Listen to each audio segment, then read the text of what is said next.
Hello, my name's Tim. I'm actually a chemist and I'm going to be making a lot of videos about pharmacology and how certain medications work. That's something I'm very interested in. But I'm also interested in politics and the law, especially where science intersects with those areas. I wanted to make this video about something that I found disturbing, a little bit disturbing, and get some feedback. If anybody could provide some feedback in the comments on what they think about it. And that's this new trend of judges live feeding their courtroom proceedings onto YouTube. It's rather new. We've seen court proceedings live before, whether it's Judge Judy or the People's Court, but something a little different about those cases are that the participants agree to it in advance. A lot of times, even the jurisdiction gets moved. It's a case that is interesting that will look good on TV, and they work it out and they fly these people in and they agree to have their case settled on television. But what I'm seeing is just regular courtroom proceedings where people are coming in and this stuff's just live fed to YouTube. I know what the constitutional argument is, and that would be that courtrooms are open proceedings and that they're open to the public. But I'll ask you, the viewer, is there a difference between something being open to the public, meaning they could on their own go look at it, go to the courtroom, or even if it is being recorded, that recording is logged in some sort of file and then you could apply to see it?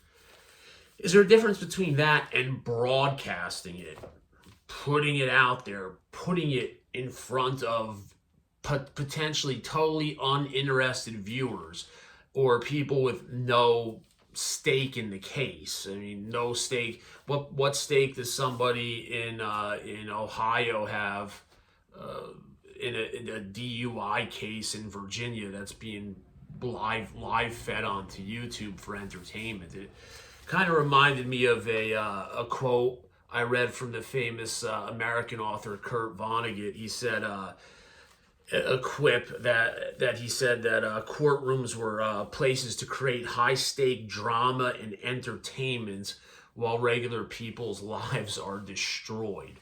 And it's interesting that we have such evil in this world, the Epstein class, and we have bombs hitting schools, killing children, but the courtrooms aren't for those people. They're for you when you step out of line or have one too many glasses of wine and drive your car. But anyway, a couple of things I want to touch on, 3 points. And I've seen, from what I've seen, there's a couple of the judges that are really more popular than others. There's a Judge Boyd in Texas. She seems the most problematic. Seems like she's showing off a lot on film. And I don't know if it's true, but there was rumor that she set up this live feed originally so that her mother could watch the cases that she presided over in real time. I think that's a little bit strange. There's a Judge Mogan in Wisconsin, I believe, that's pretty popular. She seems like a good judge who does a decent job. There's a Judge Fleischer in Texas, Harris County, Texas. He's a character. Not a bad judge, shows some compassion at times, but hard to believe he's not showing off a little bit for the camera. And then there's a few others whose names escape me right now, but they're getting more and more popular. And then people live feed it, and they create these sort of dramatic thumbnails where, just to capture people's attention. The problem that I have with it is, I'll go through 3 quick points, and maybe I'm wrong, and you guys can answer in the comment section, but these judges, if you ask them, I'm sure would say, my behavior isn't altered by the fact that I'm being live fed or that this is going on YouTube at all. I would make the same judgments. Well, I don't believe that they could say that. I think that science would prove them wrong. We have dozens upon dozens of psychological studies where psychology has pretty much proven beyond any doubt that people's behavior changes when they are observed, when they're being observed by just a few people. If you know that you're going to be getting observed by millions of people, there's almost no chance that your behavior is going to be unaltered. That you're not going to think twice about your judgments, the words that you use. That you're not going to take an extra look in the mirror before you go out and make sure your black robe is is right.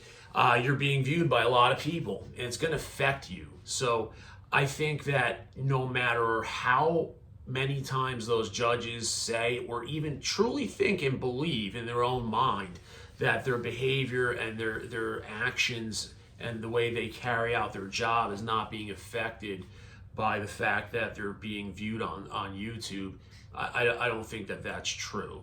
I think science would prove that that's not true. So there's that, and then there's the issue of privacy. Now, we talked about the fact that courtrooms are open proceedings.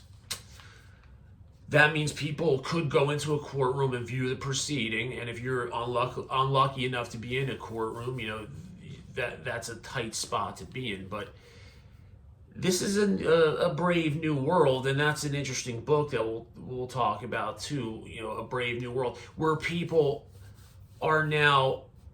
I mean, it's very different. A couple of years ago, if say you got in trouble and you had a DUI and you went into court and had a preliminary hearing, and maybe two of your friends got into the courtroom to make jokes about you or embarrass you or something like that. But now, having that blasted on YouTube where it could be getting 2 or 3 million views, that's going to affect your job. It's going to affect your relationships. It's going to affect everything, your friends. That's a big thing. It's a real big thing. And do people have some right to privacy? That's a constitutional question. I know that it's probably going to be, the answer is going to probably be no, because like we said, courtroom proceedings are open, but maybe YouTube as the responsible party would want to step in and say, hey, we don't want to be a part to this. Just think about other more disturbing ends of that privacy issue. A lot of family court issues get extremely ugly and they're filled with a lot of lies. So divorce cases, for example, you'll have them get extremely nasty, and it is not uncommon for a spouse to completely make up a horrific allegation against the other spouse for monetary reasons, and especially for custody of the kids. They'll make up the worst of allegations. I'll let you, use your imagination on that one, but it happens often. And I read an interesting study that when those things happen and the CPS, the Child Protective Service units, get involved and investigate, up to 85% of the time those allegations are made, they come out to be unfounded and untrue. So just imagine you're just having a hard time. You're already going through a divorce, and it's a rough time for you, and then you go into a courtroom that's getting put onto YouTube, and your spouse makes this horrific allegation against you, and 1.5 million people view it as entertainment. It's entertainment, as Vonnegut said, high-stake entertainment. Well, regular people's lives are being destroyed.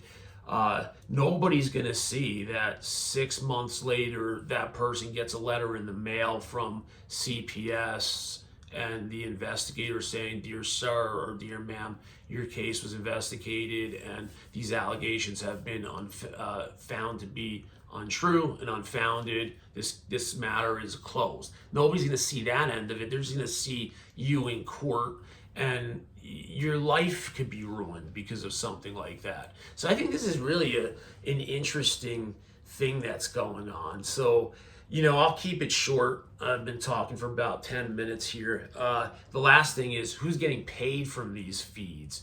It would be certainly wrong that judges would get any sort of money from these feeds. So I'm imagining that people are taking the feeds and then they're putting on their own channel and then they're getting the money from it. So there's another interesting twist, right?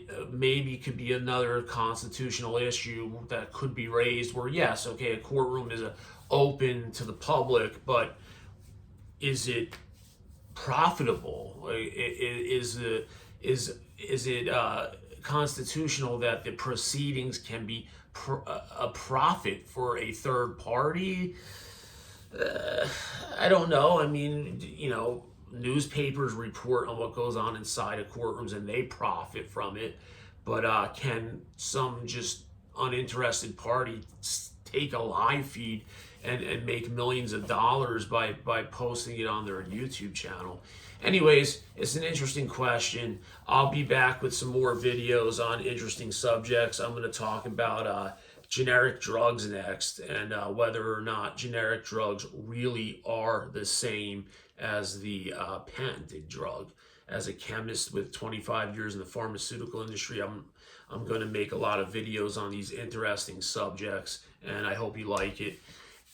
Leave some comments below about whether you think this new trend of YouTube judges is good or bad for society. Thank you. See you next time.